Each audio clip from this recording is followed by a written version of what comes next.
The Calreth warship hung in the void like a predator satisfied with its kill. Inside its holding cells, Commander Vexnar allowed himself a moment of pride. After 3 cycles of hunting, they had finally captured a human. The creature sat motionless in the containment field, its primitive clothing torn and stained with what the Calreth assumed was its own blood. Vexnar studied it through the observation screen. Humans were supposed to be weak, emotional, and easy to break. The Galactic Council had dismissed them as a minor species, barely worth acknowledging. Yet somehow these humans had destroyed 4 Calreth battle groups in the Outer Rim.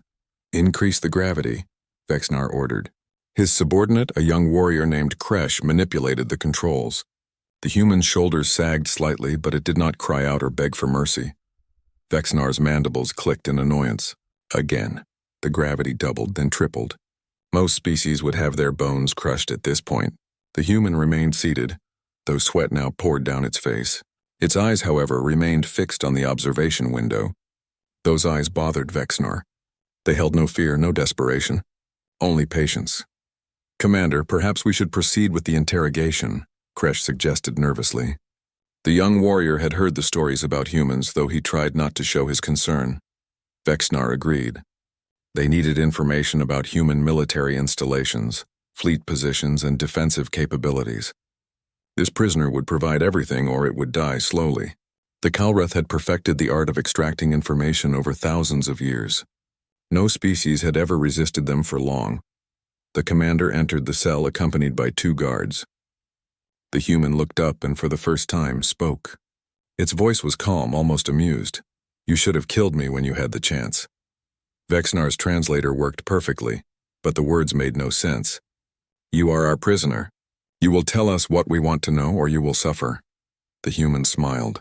It was not a pleasant expression. "I'm going to tell you something important, and you won't believe me until it's too late. I'm not a soldier. I'm not a spy. I'm not even a pilot, though that's what you found me pretending to be." "Then what are you?" Vexnar demanded. "I'm a Reaper." The word meant nothing in the Calreth database. Vexnar's translator struggled with the concept, finally settling on something close to Harvester of Death. He laughed, a harsh, chittering sound. "You humans and your dramatic titles. You are nothing but meat and fear." The human stood up, despite the crushing gravity. The movement was smooth, practiced. "Your species made a mistake 3 months ago. You attacked a human colony world called New Harvest. Do you remember?" Vexnar remembered. It had been a glorious victory. 50,000 humans eliminated, their settlements burned. "Your people died well." They screamed beautifully. "Yes," the human said softly. "They did. And among those screams was my daughter. She was 7 years old. Her name was Sarah." The temperature in the cell seemed to drop. Vexnar felt something he had not experienced in many years. A primal instinct whispered danger. "The human government has rules," the prisoner continued, moving slowly closer. "Laws about proportional response. Regulations about warfare. They're very civilized, you see. They believe in mercy and justice, in giving enemies the chance to surrender." Vexnar raised his weapon but found his hand shaking slightly. "Stay back, human. But there are people like me who don't care about those rules anymore. We volunteered for a different kind of service.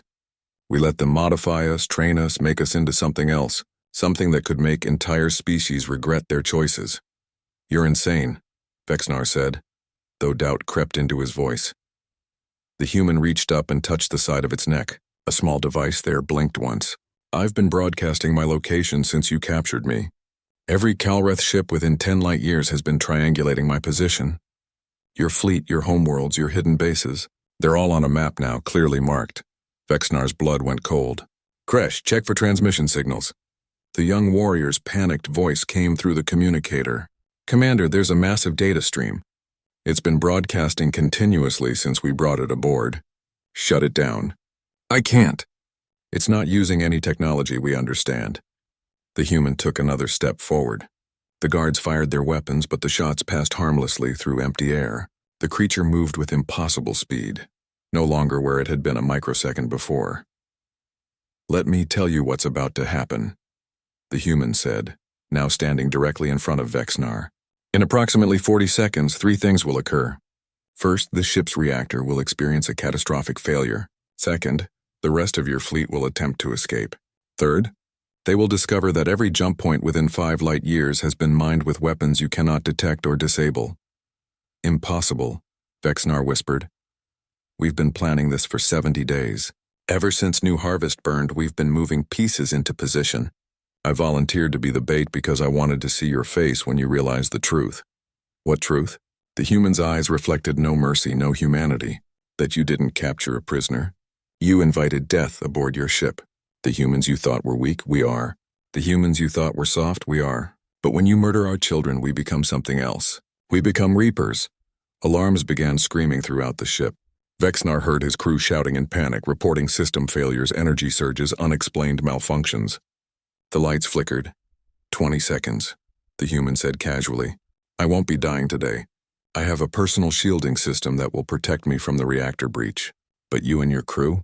You'll be the first of many. By this time tomorrow, the Calreth Empire will have lost 60% of its military capability. This is a war crime, Vexnar shouted. The human leaned close, and its voice dropped to barely a whisper. You started this war by killing children. We're going to finish it by making sure you never threaten another human child again, and we don't care what the Galactic Council thinks about our methods. 10 seconds. Kresh's voice came through, filled with terror. Commander, the reactor containment is failing. We need to evacuate. But Vexnar knew there was no escape.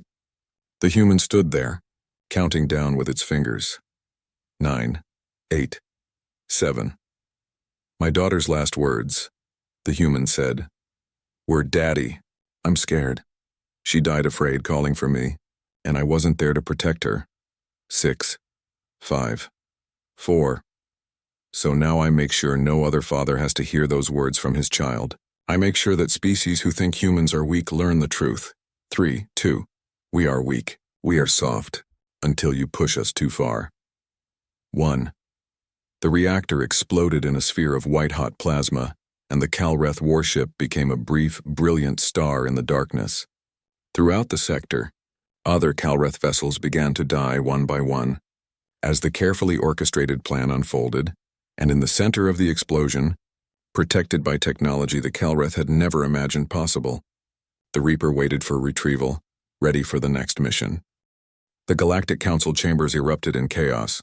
Ambassador Telwraith of the Vorn Collective slammed 3 of his appendages on the desk, his translucent body flushing purple with rage. This is unacceptable. The humans have violated every convention of warfare. They must be sanctioned immediately. High Counselor Marineth, a towering crystalline being whose species had maintained peace for millennia, raised one massive hand for silence. The gesture worked on everyone except the Calreth representative, who stood trembling with barely controlled fury.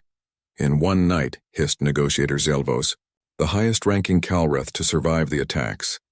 The humans destroyed 47 warships, 12 supply depots, and 3 orbital defense platforms. They did this without firing a single shot from their fleet. They used assassins, terrorists. They are savages. The human ambassador, a slight woman named Chen who looked far too young for her position, remained seated calmly. She took a sip of water before responding. The Calreth killed 50,000 civilians on New Harvest, she said quietly, including 8,000 children. When we requested a formal apology and reparations through proper channels, you laughed. You called us weak. You said we should be grateful you left any survivors at all. That was a military action, Silvos protested. Against a farming colony? Ambassador Chen's voice remained level, but something cold flickered in her eyes. They had no weapons, no military installations. Their largest vehicle was a grain harvester. You killed them because you wanted to test whether we would respond. Counselor Miraneth's light dimmed thoughtfully. Ambassador Chen, while the Council sympathizes with your loss, the Reaper program represents a dangerous escalation. These operatives of yours operate outside all recognized rules of engagement. Chen stood now, and despite her small stature, every eye in the chamber focused on her. Counselor, with respect, the Reaper program has existed for less than 4 months. We developed it specifically in response to the New Harvest massacre. Before that incident, humanity had never deployed such measures. You're admitting to creating super soldiers in violation of galactic law, Telwraith shouted. We're admitting to defending ourselves, Chen replied. The galactic community watched the Calreth attack civilians and did nothing. You filed reports, held meetings, and issued statements of concern. Meanwhile, human children burned alive in their schools. The chamber fell silent. The truth of her words hung heavy in the air. The council had indeed been slow to respond, comfortable in their belief that the Calreth would eventually tire of their sport with humanity. Zelvos leaned forward, his remaining eye fixed on Chen. The other had been lost when his ship barely escaped the Reaper attacks. These Reapers of yours, they're abominations, modified beyond recognition, enhanced with technology, trained to infiltrate and destroy. They're not even truly alive anymore. They're volunteers, Chen said. Every single one. They're fathers and mothers, brothers and sisters of the dead. They chose to become something more than human, so that humans could remain human, so that our children could grow up in safety. A smaller council member, Representative Quillix of the Merchant Federation, spoke up nervously. But Ambassador, the implications are terrifying. If humanity can create such operatives, what prevents other species from doing the same? We'll descend into an age of shadow wars and assassinations. Chen turned to face the representative directly. Then perhaps species will think twice before committing genocide against civilians. The Calreth thought we were soft targets. They're learning differently now. Is that a threat? Zelvos demanded. It's a fact, Chen replied. Humanity spent 200 years trying to join the galactic community peacefully. We shared our culture, our art, our science. We asked only for respect and the right to exist. The Calreth taught us that peace requires strength. The Reapers are our strength. Councillor Merneth's form shifted colors as he processed this information. How many of these Reapers do you have? Chen smiled, and it was not a warm expression. That information is classified. But I can tell you this. Every Reaper we've deployed so far was matched against a specific Calreth target. They studied their prey for weeks, learning patterns, exploiting weaknesses, becoming intimate with the lives they would end. The Calreth operative who ordered the attack on New Harvest? His name was High Commander Velkrith. Zelvos flinched. Everyone in the chamber knew that name. Velkrith had been the Calreth's most decorated military leader, responsible for conquering 7 systems. He had also died 3 days ago when his personal shuttle inexplicably exploded, despite having passed 12 separate security checks. You're confessing to murder, Zelvos whispered. I'm confessing to justice, Chen corrected. Velkrith killed children. A Reaper made sure he would never do so again. Every target we've eliminated has been directly involved in the New Harvest massacre. We're not randomly attacking your species. We're executing war criminals. Telwraith's appendages writhed in agitation. The Council must issue sanctions. Humanity cannot be allowed to set such precedents. But Councillor Mireneth held up his hand again, this time focused on the Vorn representative. Telwraith, I note that your species maintains a fleet 5 times larger than necessary for purely defensive purposes. Perhaps you worry that if humanity can successfully resist aggression, others might as well. The chamber stirred at this observation. It was well known that the Vorn had been expanding aggressively into disputed territories, always careful to avoid direct conflict but nonetheless swallowing smaller systems through economic pressure and military intimidation. Chen seized the moment. The Reaper program has one purpose: to make aggression against humanity prohibitively costly. We don't seek empire. We don't want to conquer. We simply want to ensure that any species considering an attack knows they won't just face our military. They'll face individuals who can walk through their defenses, infiltrate their command structures, and dismantle their war machine from within. That's terrorism, Zelvos insisted, though his voice had lost its earlier confidence. No, Chen said firmly. Terrorism targets innocents to create fear. Reapers target military leadership and infrastructure. They're precision instruments of warfare, and they only deploy when humanity's survival is threatened. A new voice entered the discussion. Ambassador Kylene of the Sarthoni Unity had remained silent until now, observing. Her species was ancient, neutral, and widely respected for their wisdom. Ambassador Chen, I have a question. What happens when this conflict ends? Will your Reapers simply disband? Chen met the elder ambassador's gaze. That depends entirely on whether the galaxy learns its lesson. If species respect humanity's sovereignty and right to exist, then the Reapers will fade into retirement. If not, she let the statement hang unfinished. Councillor Mireneth made a decision that would reshape galactic politics for generations. The Council will not sanction humanity at this time. However, we are issuing a formal requirement. All Reaper operations must be reported to Council oversight within 30 days of completion. Furthermore, the Calreth Empire will enter immediate peace negotiations with humanity under council mediation. This is outrageous, Zelvos roared. This is justice, Miraneth corrected, his voice resonating with authority. The Kalreth attacked civilians without provocation. Humanity responded with military precision. The council failed to protect a vulnerable species, and that species protected itself. We will not compound our failure by punishing the victim. Chen bowed respectfully. The human government accepts these terms. We will provide oversight reports as requested. However, I must warn the council. The identity of individual reapers will remain classified. If there's an attempt to identify or target them, we will consider it an act of war. Understood, Miserneth said. Is there anything else? Chen looked directly at Zelvos. Yes, the Kalreth Empire has two choices. Immediate peace negotiations with full reparations for new harvest or continued conflict. If they choose continued conflict, humanity will deploy additional reapers, not just against military targets, but against the economic and political infrastructure that supports their war machine. They won't fight soldiers anymore. They'll fight leaders, factory owners, weapons dealers, and propagandists. The Kalreth Empire will collapse from within. Zelvos trembled with rage, but he was also intelligent enough to recognize defeat. We will negotiate. Good, Chen said simply. She gathered her materials and prepared to leave. As she reached the door, she turned back one final time. To the council and all species listening, humanity came to the stars hoping for friendship. We found predators instead. The Reapers exist because you failed to maintain civilized behavior. Every species in this chamber should ask themselves a simple question. Are we next on humanity's list? The answer depends entirely on your future actions. She left the chamber in stunned silence. Behind her, representatives began urgent communications with their homeworlds, reassessing their relationships with humanity, calculating risks, and reconsidering long-held assumptions about the small, seemingly weak species from the Sol system. Director Sarah Huang stood in the observation room, watching through reinforced glass as the new candidates underwent their final evaluation. Her reflection stared back at her, a woman in her 50s who had aged 10 years in the past 4 months. The Reaper program had cost her sleep, peace of mind, and according to some, her humanity. She paid these prices willingly. How many will we accept? Asked Colonel Marcus Webb, her second in command. The soldier was a veteran of 3 conflicts, scarred inside and out, yet even he seemed unsettled by what they had created. All of them who pass, Huang replied. We need at least 200 active Reapers to maintain operational security. Right now we have 37, Webb frowned.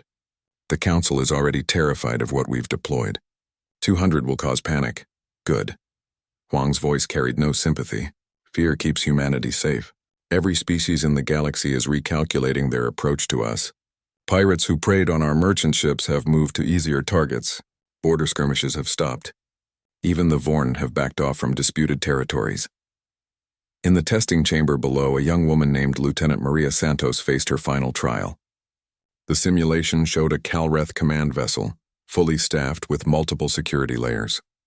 Her mission: infiltrate, extract intelligence, and escape without being detected. The test was considered impossible. It had been designed that way deliberately. Santos closed her eyes and breathed slowly. The neural implants in her brain began their work, connecting her consciousness to the modified body she now inhabited. Her physical form was still mostly human, but enhanced with technology and biological modifications that pushed the boundaries of ethics and physics. She moved. Even watching through high-speed cameras, Huang could barely track the motion. Santos became a blur, phasing through security fields, her body temporarily existing in a quantum state that made her essentially untouchable. She appeared inside the command center, downloaded secure data using biological interfaces in her fingertips, and vanished before the startled holographic Kalreth could even sound an alarm. 43 seconds. A new record. Remarkable, Webb muttered. 3 months ago she was a navigation officer on a cargo ship. Now she's a ghost. She had motivation, Huang said quietly.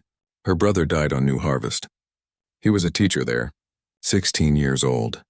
Volunteered to help educate colony children during his gap year before university. The Kalreth burned the school with the children still inside.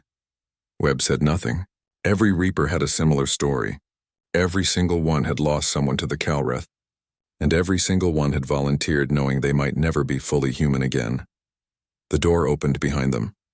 Dr. Yuki Tanaka entered, carrying a data tablet and wearing an expression of deep concern. The geneticist was responsible for the biological aspects of the Reaper program, and her discomfort with the work was obvious. "We have a problem," she announced without preamble. Huang turned from the window. "What kind of problem?" "The quantum phasing technology is causing cellular degradation. Not immediately dangerous, but over time it will accumulate. Our earliest Reapers are starting to show signs of premature aging. Nothing catastrophic yet, but the projections aren't good." "How long do they have?" Webb asked. Tanaka consulted her tablet. "At current usage rates, perhaps 20 years of normal lifespan. If they phase frequently in combat conditions, maybe 10. Huang felt the weight settle on her shoulders. "Do the Reapers know?" "Some suspect. Agent Morrison asked me about chronic fatigue last week. I told him it was stress, but he's not stupid. Morrison was our first," Huang said. "The one who destroyed the Calreth flagship. The one who started all this." "I know." Tanaka's voice was barely a whisper. "He's also showing the most advanced degradation. If we don't find a solution, he has maybe 5 years left." Webb leaned against the wall. "We have to tell them. All of them. They deserve to know what we've done to them." "They volunteered," Huang protested, though the words felt hollow even to her. "They volunteered to fight, not to die slowly from our experiments," Webb countered. "There's a difference between accepting combat risks and accepting that we've essentially given them a terminal condition." Huang stared down at Santos, who was now receiving her test results and beaming with pride at her success.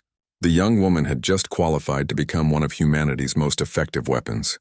She had also just unknowingly accepted a death sentence. "Schedule a meeting," Huang said finally. "All active Reapers. We tell them everything." The meeting took place 6 hours later in a secure facility buried beneath 2 kilometers of lunar rock. 37 men and women gathered, representing humanity's edge against an often hostile galaxy. They ranged in age from 22 to 56. They came from different backgrounds, different cultures, different worlds, but they shared one common trait. They had all lost everything to violence and chosen to become violence in return. Agent Morrison stood at the front of the group.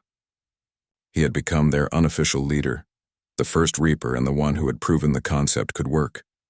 His mission to destroy the Calreth flagship was now taught as a case study in asymmetric warfare at military academies across human space. "Director Huang has asked to speak with us," Morrison announced.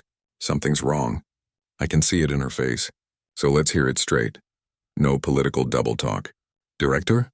Huang stepped forward, carrying the weight of command. "The quantum phasing technology is killing you.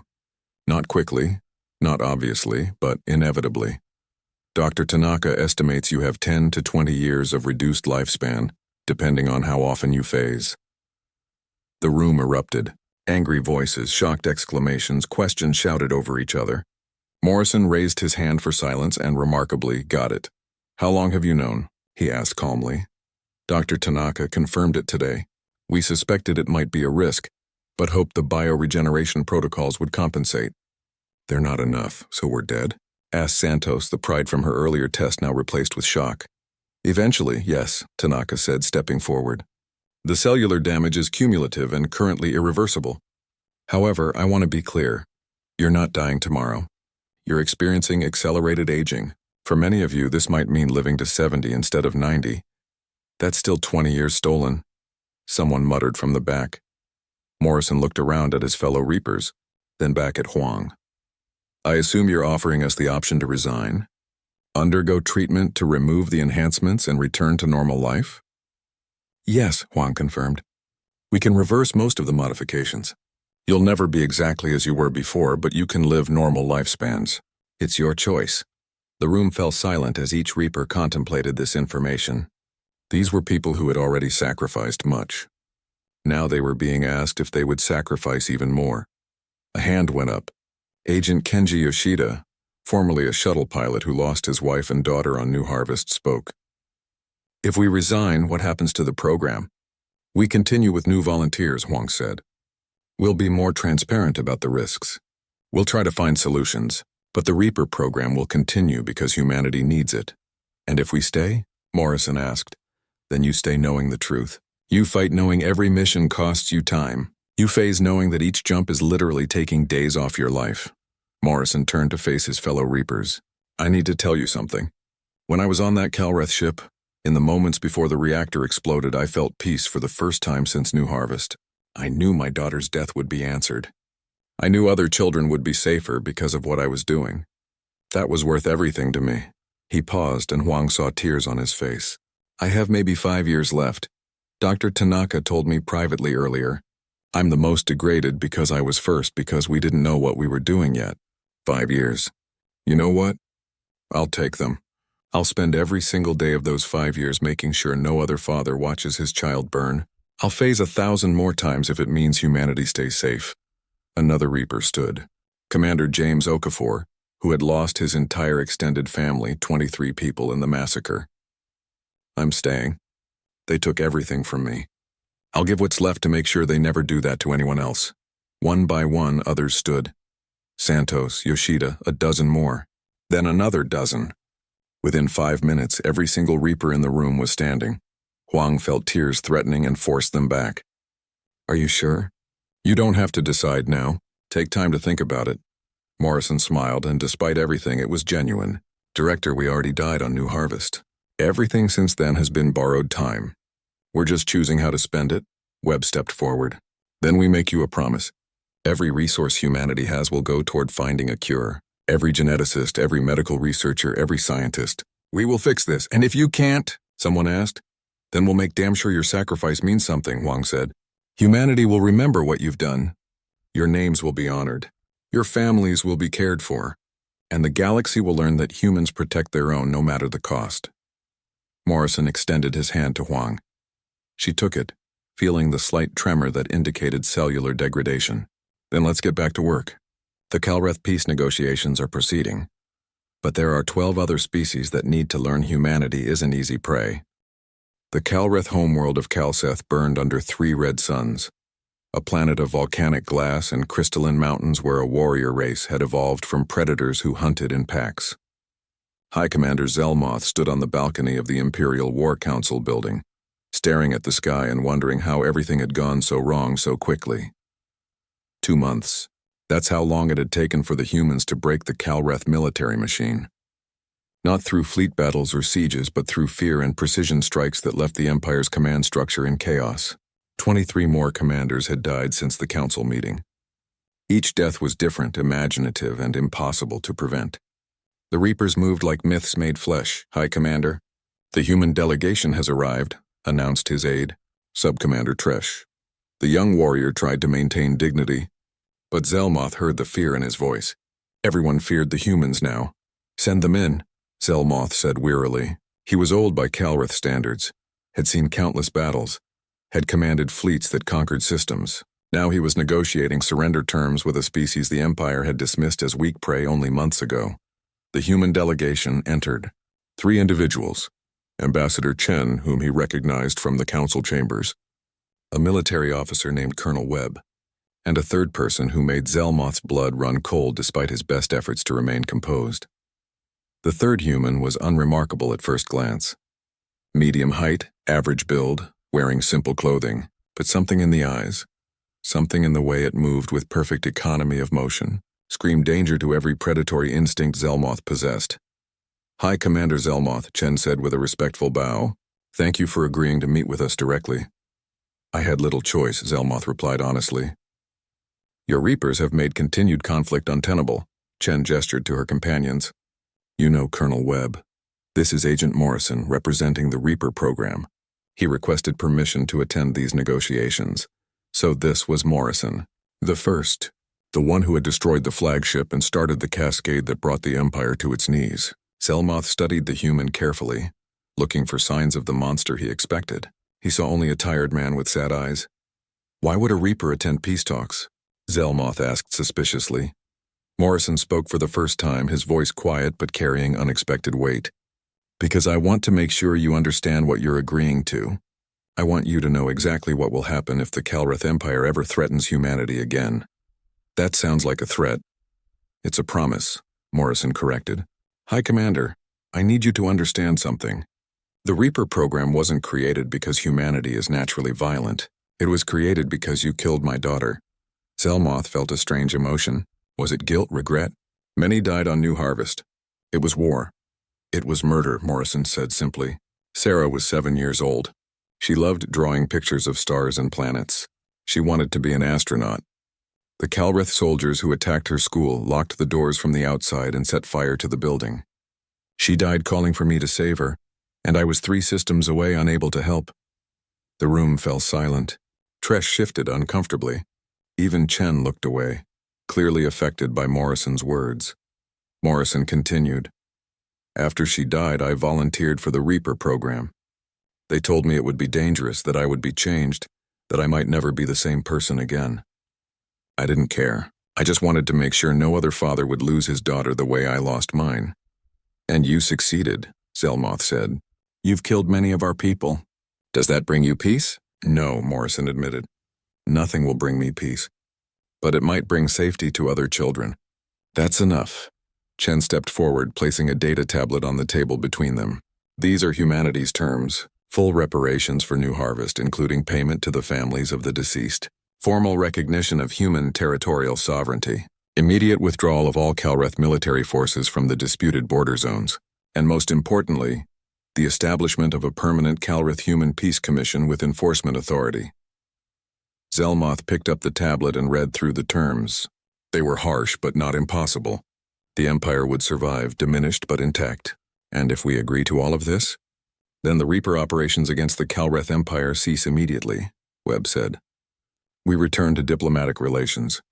Trade can resume. We move forward. And if we refuse?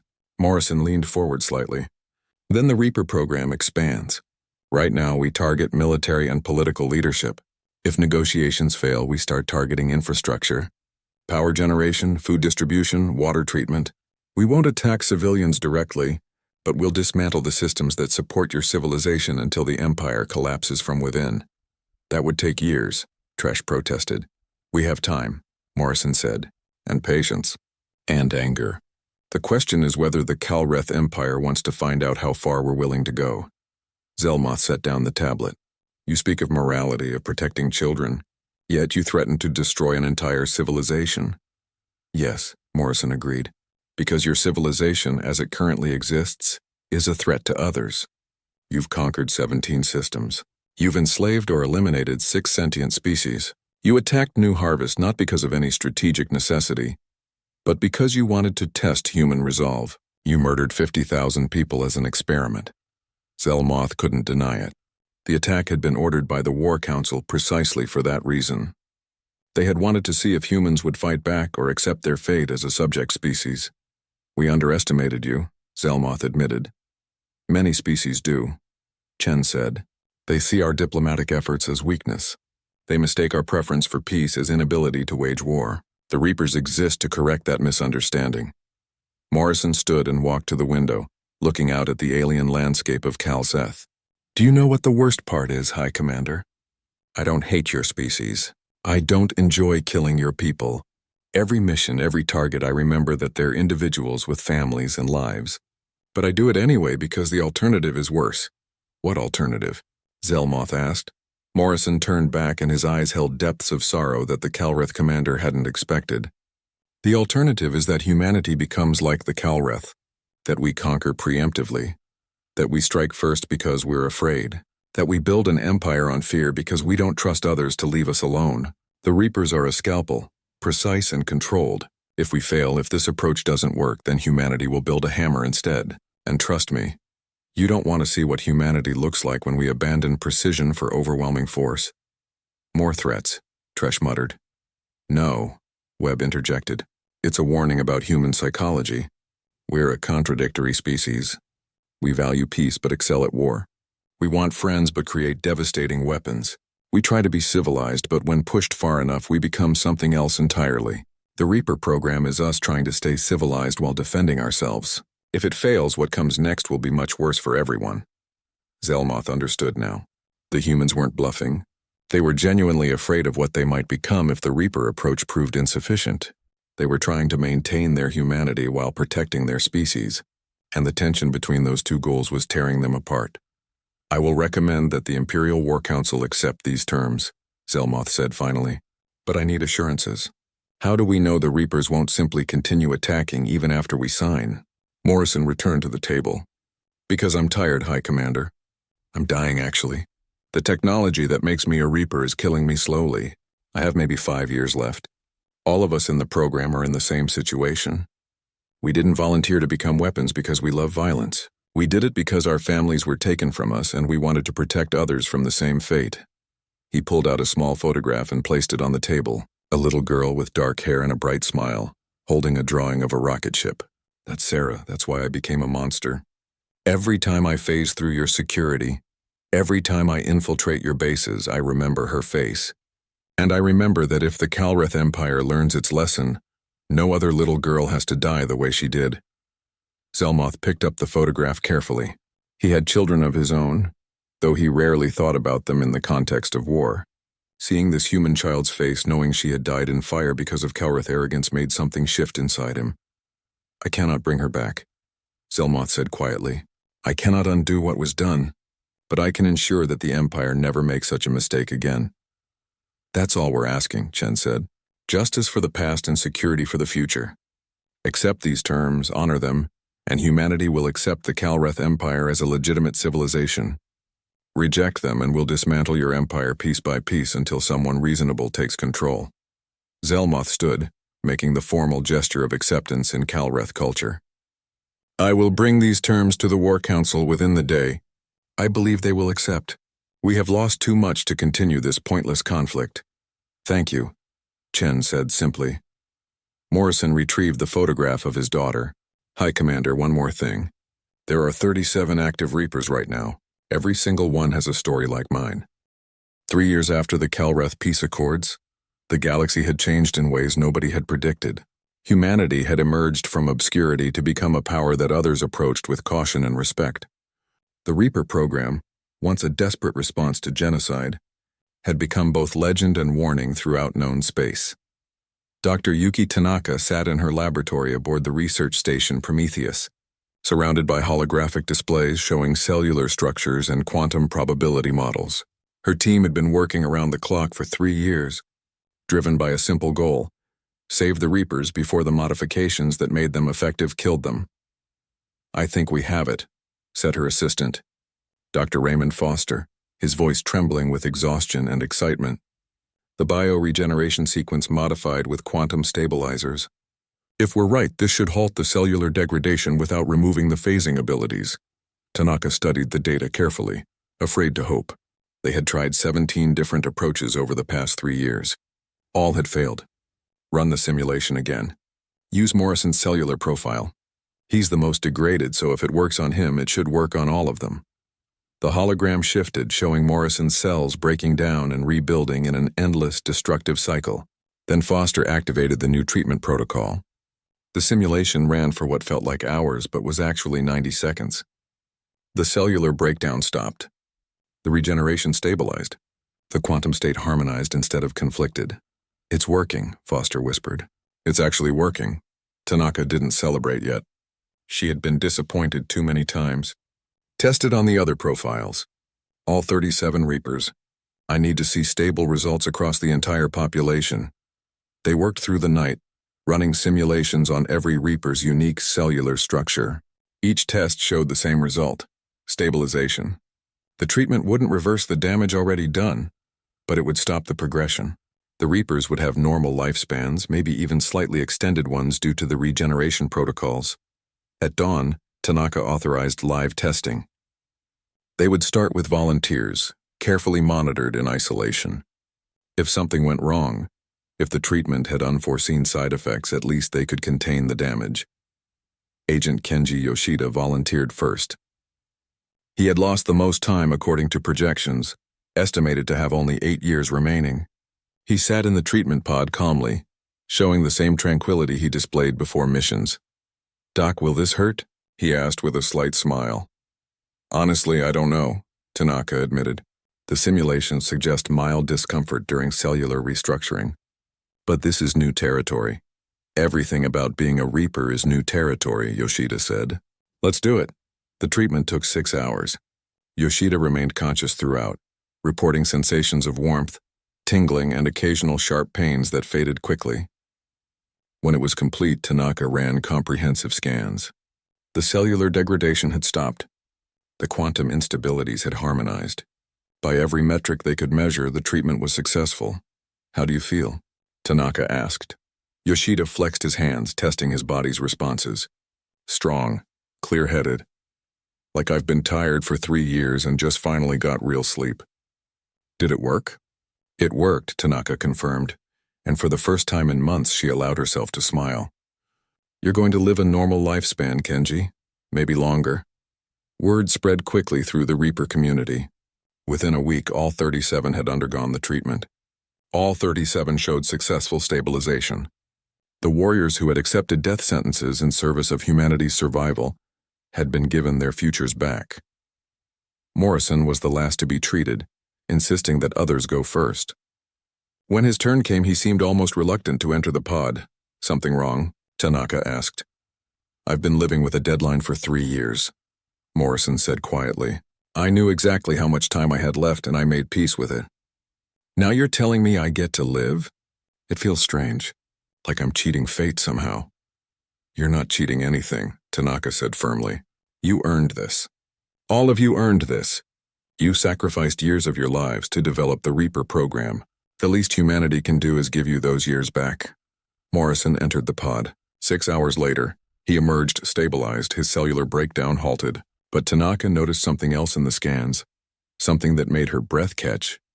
"What is it?" Morrison asked, seeing her expression. "Your quantum phasing signature has changed.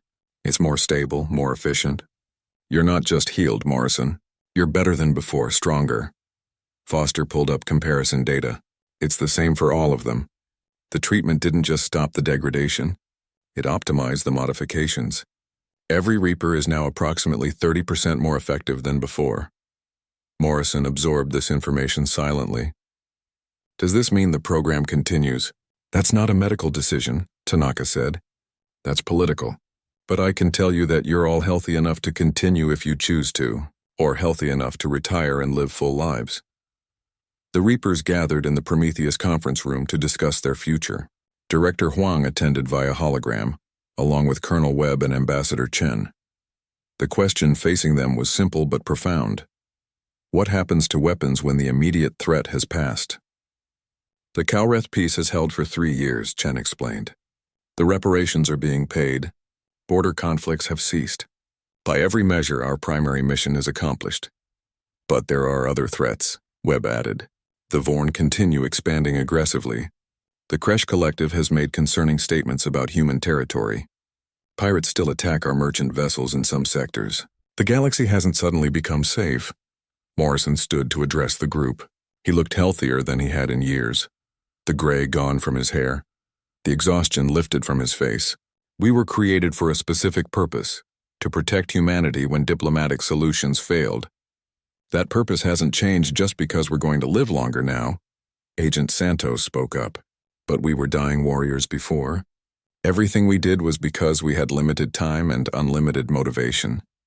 Now we have futures again. Families we could have. Lives we could build. Do we still want to be weapons?" "I do," Commander Okafor said. "My family is still gone. That hasn't changed. The threats to humanity haven't disappeared. Why would I stop now?" "Because maybe we've done enough," suggested Agent Chen Park, one of the newer Reapers. "Maybe we've proven our point. Species respect humanity now. They know we'll fight back if threatened. Isn't that sufficient?" The debate continued for hours. Some Reapers wanted to continue active duty. Others wanted to retire, to find peace, to live the lives they thought they'd sacrificed. Still others fell somewhere in between, willing to remain on reserve status but hoping to step back from constant deployment. Morrison listened to all perspectives before speaking again. "I think we're asking the wrong question. We shouldn't ask whether the Reaper program continues. We should ask what it becomes. We proved that asymmetric warfare and precision operations can protect humanity. But we also proved the cost is high, both to us and to those we fought." "What are you suggesting?" Huang asked. "Evolution," Morrison said. "We became Reapers because humanity needed a sharp blade. But maybe now humanity needs something different. Teachers, perhaps, trainers. We have knowledge and capabilities that could be passed on in less extreme forms. We could create a defensive force that doesn't require the same sacrifices we made." Agent Yoshida nodded slowly. a special operations division, properly integrated with the military, using our techniques but not requiring the full Reaper modifications. We could train conventional soldiers in infiltration, asymmetric tactics, intelligence gathering. That way, the 37 of us could be the only Reapers, Santos added. We'd be the last, like you said, Morrison, but our knowledge wouldn't die with us. The discussion shifted, ideas flowing. What had started as a debate about continuing or ending the Reaper program became something more interesting, a conversation about transformation. The Reapers could become mentors, strategists, specialized operatives who deployed only when absolutely necessary. Webb saw the potential immediately. This could work. The Reaper program becomes a special projects division. You maintain your capabilities but transition to leadership and training roles. New candidates would receive modified versions of your enhancements. Less extreme but sufficient for advanced operations. You'd be the apex predators and they'd be the pack hunters. And when threats emerge that require Reaper-level response, Huang asked. Then we respond, Morrison said simply. But not as dying warriors on suicide missions. As professionals who understand the cost of violence and use it only when necessary. We've learned that lesson better than anyone. The vote was unanimous. The Reaper program would transform from a desperate measure into a permanent institution. The 37 original Reapers would become the founding members of humanity's Special Operations Command, training future generations in the arts they had perfected through sacrifice. Ambassador Chen addressed them one final time. You were created to be weapons. You chose to become defenders. Now you're choosing to become teachers and leaders. That evolution represents the best of humanity, the ability to adapt, to grow beyond our circumstances, to transform necessity into purpose.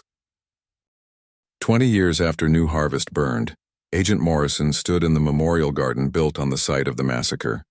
The names of 50,000 dead were carved into crystalline walls that caught the light of the system's sun and scattered it into rainbows. Among those names was Sarah Morrison, age 7, who had wanted to be an astronaut. Morrison was 58 years old now, looking perhaps 40 due to the treatments and enhancements that had saved his life. The gray had never fully returned to his hair. The scars from becoming a Reaper had faded but never disappeared. He came to this garden once a year on the anniversary of the attack, to remember what he had lost and what he had become. I thought I'd find you here, said a voice behind him.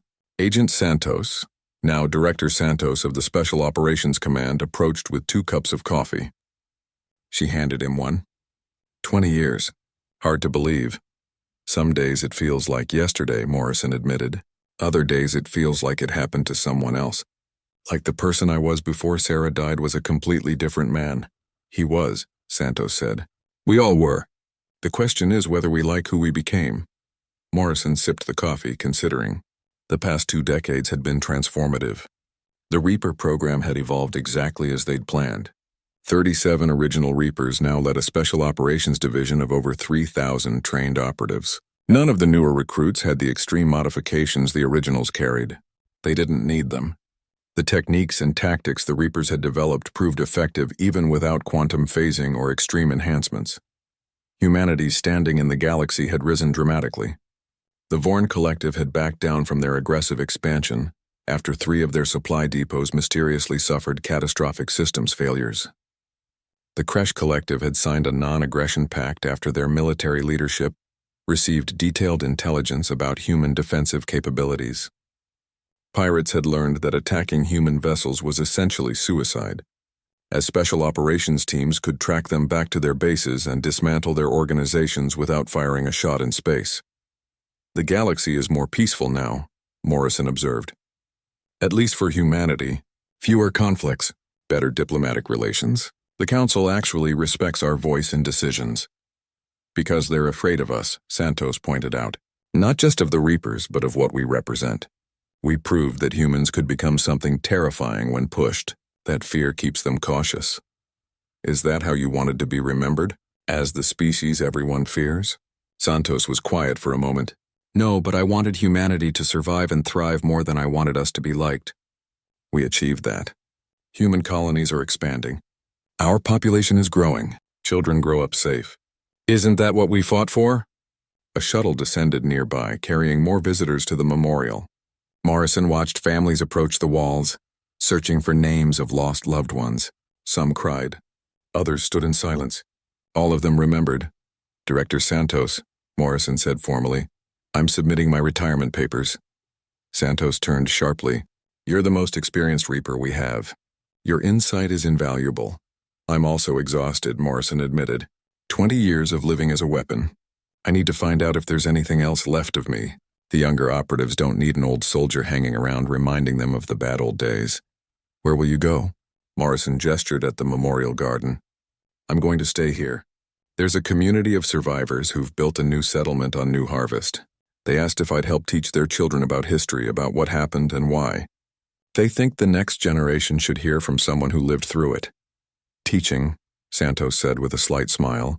After everything, you're going to be a teacher. Sarah wanted to learn, Morrison said softly. Every night she'd ask me questions about space, about stars, about other worlds. I never got to teach her everything I wanted. Maybe I can teach other children in her memory. Santos pulled out a data pad. Before you go, there's something you should see. It's a report from the Calreth Empire. Morrison read the document with growing surprise. The Calreth had completely restructured their military and government over the past 20 years. The warrior culture that had emphasized conquest had shifted toward defense and cooperation. They had begun making reparations to the species they had conquered, offering independence and support. High Commander Zelmoth, now serving as the Empire's first civilian leader, had written a personal statement.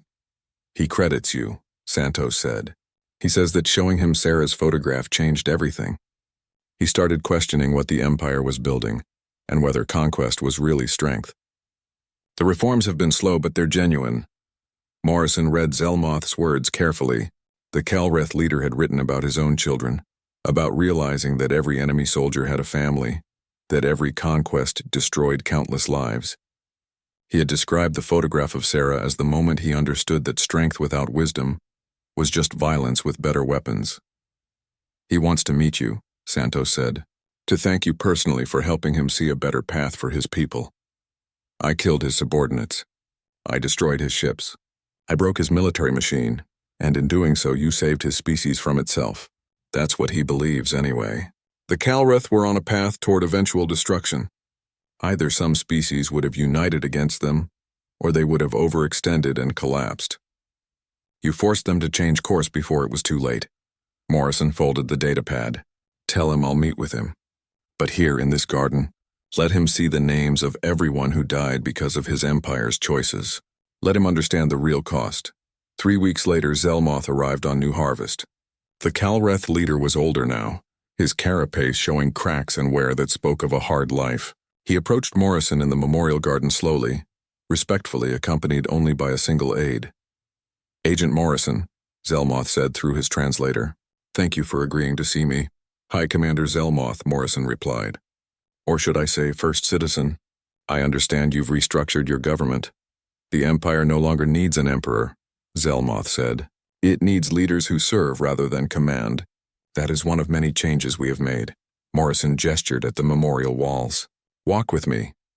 They moved through the garden together, two old warriors from different species united by the violence they had both committed and the lessons they had learned.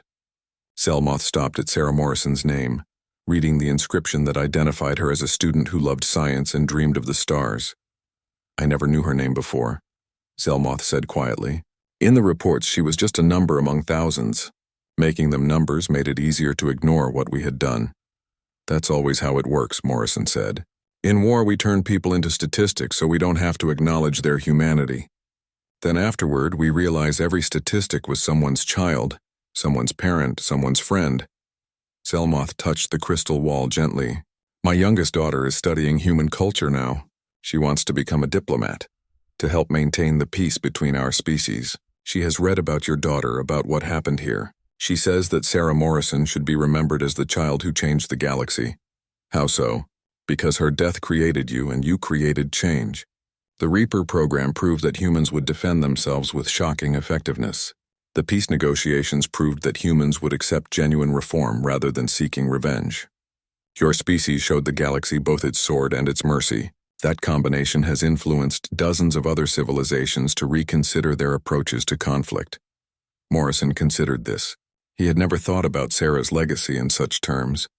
To him she was his daughter, taken too soon, mourned forever. But perhaps there was truth in Zelmoth's words. Perhaps her death had indeed changed things in ways he hadn't fully understood. I cannot bring her back, Zelmoth continued. I cannot undo what the Empire did. But I can promise you that the Kalreth will honor her memory by being better than we were. Every Kalreth child now learns about New Harvest in their education. They learn about the cost of aggression, about the importance of respecting other species. Your daughter's name is taught in our schools as a reminder of what we must never do again. Morrison felt emotions he had buried for years threatening to surface. She would have liked that. Sarah believed people could change, could learn. She was always optimistic about the future. Then let us honor that optimism, Zelmoth said. I propose a joint educational program between humanity and the Kalreth Empire.